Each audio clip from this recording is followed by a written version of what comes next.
Saudações, leitores e seguidores do Instituto Liberal. Eu sou o Lucas Berlanza e esse é mais um YL Flash, aquele momento da semana em que a gente repercute os artigos que mais impactaram, que mais bombaram no nosso site oficial e nas nossas redes sociais. E nesse último YL Flash do mês de janeiro, nós trazemos artigos principalmente versando sobre dois temas que foram os que tomaram aí até as manchetes dos noticiários. A presença do presidente da República, Jair Bolsonaro, no Fórum Econômico Mundial em Davos, o discurso que ele fez lá apresentando a agenda brasileira, e também a tragédia lamentável em Brumadinho, em Minas Gerais, com o rompimento da barragem da Vale. Só que os dois primeiros artigos de hoje não falam sobre esses temas. Eles falam sobre democratas, e vocês vão entender por que é que eu estou colocando aspas na palavra. O primeiro deles é do Roberto Rachevsky. Os socialistas americanos querem implantar uma espécie de SUS nos Estados Unidos. A ideia aqui, em referência aos democratas do Partido Democrata americano, é mostrar mais uma vez a senha que os democratas usam, os eufemismos que eles usam, nesse caso específico a expressão cuidados médicos para todos, para apostar no aumento do Estado em níveis que os americanos sequer cogitavam num passado até recente. E aí ele coloca um dado interessante, que é essa ideia de transplantar para os Estados Unidos um modelo inteiramente estatal de saúde, né, apostar no inchaço do Estado na área da saúde. Cai a aprovação dessa medida, cai a aprovação dessa tendência quando se coloca para o pessoal, quando se coloca para o público entrevistado, que para se chegar a esse objetivo será necessário aumentar bastante os impostos. Então quando o discurso chega no aumento dos impostos, que vai pesar no bolso das pessoas e do empreendedor, aí o público reage negativamente. Democratas, entre aspas, também são aqueles que, em qualquer lugar, aqui no Brasil, entre os nossos estudantes, na Uni, por exemplo, nos nossos partidos de esquerda, o PSOL, o PT, ainda apoiam o regime venezuelano. Mesmo depois de tudo o que aconteceu, depois das mortes provocadas pelo regime, das prisões políticas,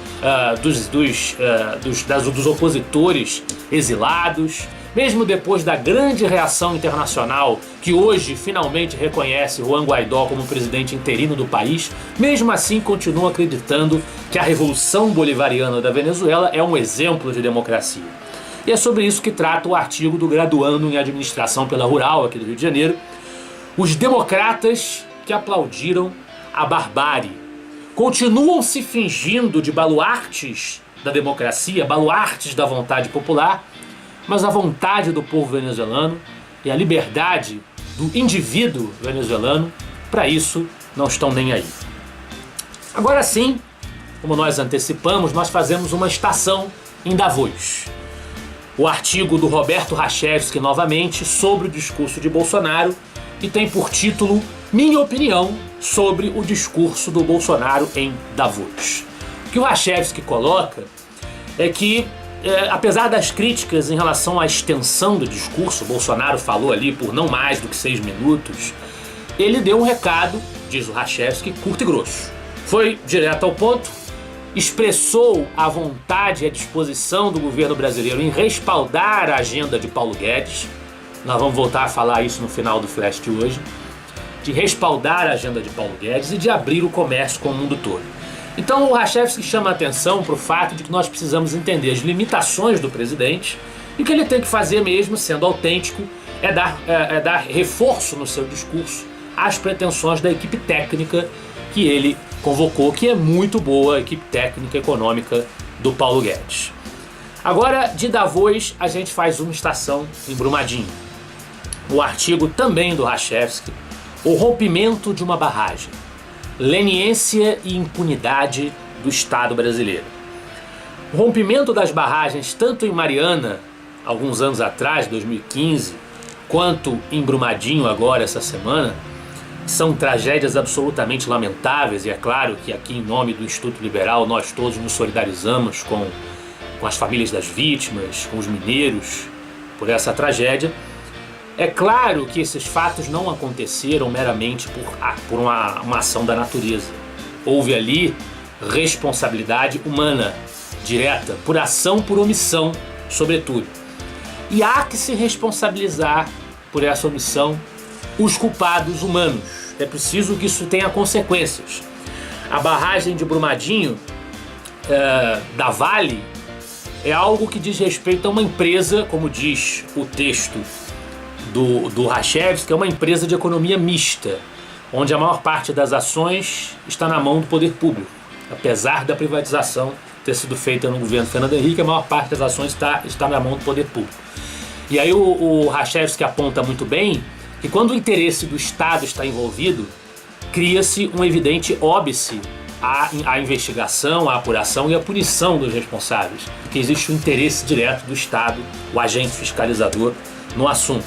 Então não se vê o mesmo rigor necessário quando agentes econômicos privados causam problemas, né, em comparação com quando há a mão do poder público envolvido. A leniência nesses casos no Brasil é crônica, diz o Rachevsky, e a impunidade é constante. E isso precisa mudar. Ainda o Rachevsky, mas agora voltando seus dardos para o PT diretamente, o artigo Por que o PT precisa ser banido?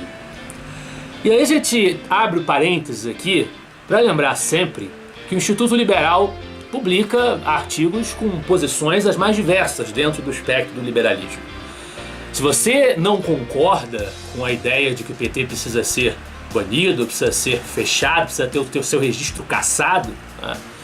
Você tem total direito à sua opinião. Se quiser, está convidado a publicar um artigo no Instituto sobre o assunto. O Instituto não fecha as portas à expressão de diferentes pontos de vista dentro da sua linha editorial. E aqui o que o Rachevsky faz é expressar a sua linha de pensamento, a sua visão do assunto, que tem respaldo na legislação, porque há argumentos legais para defender a cassação do registro do PT, que o Rachevsky muito bem aponta é uma organização criminosa, né, que tem o objetivo declarado e comprovado de perverter as nossas instituições através da corrupção, através da retórica antidemocrática. Então ele traz argumentos para defender que para o ambiente democrático brasileiro é melhor que haja consequências dentro da própria legislação para o que o PT fez com o Brasil. As opiniões, as mais variadas, como nós dissemos, serão aceitas. O IEL está aberto ao bom debate. Essa tem sido a sua tarefa e a sua missão desde que foi fundado em 1983. Agora, de volta a Brumadinho, um artigo de 2015 do João César de Mello. Rompimento das barragens, por que ninguém será punido? Como o artigo é de 2015, vocês já podem depreender disso que ele se refere à tragédia de Mariana e não à de Brumadinho. Mas o assunto permanece o mesmo, porque pouca coisa mudou. E ele pega o livro Reinventando o Capitalismo de Estado, dos autores Aldo Musacchio e Sérgio Lazzarini, para mostrar como é que foi evoluindo dentro da Vale a presença do PT, até da Vale e da Samarco, a presença do PT, o controle do PT de indicados do governo Lula e do governo Dilma, até se chegar à tragédia de Mariana. E ele defende aquela mesma coisa que o Rachevsky já defendeu no artigo dele. É claro que o Estado não é o único autor dos desastres, o único autor dos acidentes, ele não cria necessariamente os acidentes, mas facilita a participação do Estado na economia, facilita que prospere a impunidade, uma vez que o Estado tem interesse em proteger as empresas. E por fim, o nosso último artigo de hoje, de volta a Davos, né? Como nós dissemos, íamos ficar circulando entre Davos e Brumadinho. Um discurso sem firulas e por isso louvável do também editor do Buck Instituto, Pedro Henrique Alves, que é nosso colunista também já há algum tempo. Ele falando do discurso do Bolsonaro em Davos, também considera, a gente vê que há uma maioria dos autores do Instituto Liberal favoravelmente ao discurso que o Bolsonaro fez em Davos, ele também considera que o discurso foi prudente, enalteceu a agenda de Paulo Guedes, o Brasil precisa disso, precisa da agenda de Paulo Guedes, defendeu a preservação do meio ambiente associada ao desenvolvimento econômico, nunca as duas coisas separadas. Não é preciso sacrificar o desenvolvimento econômico e o capitalismo para defender o meio ambiente. E disse apenas que faltou falar um pouco mais da reforma da Previdência. E realmente a reforma da Previdência é a agenda mais urgente do Brasil hoje. O governo precisa se ver nessa posição de desfraldar essa bandeira o quanto antes e precisa colocar a reforma da Previdência na sua agenda de prioridades. Esse foi o nosso Flash de hoje. Eu espero que vocês gostem dos artigos e semana que vem nós estaremos de volta.